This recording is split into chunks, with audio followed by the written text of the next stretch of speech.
सोना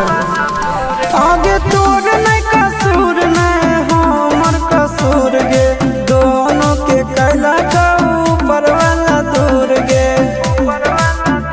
आगे आशीषा के छोड़ा के तो मिलम चिंटू या न जान से आगे सोना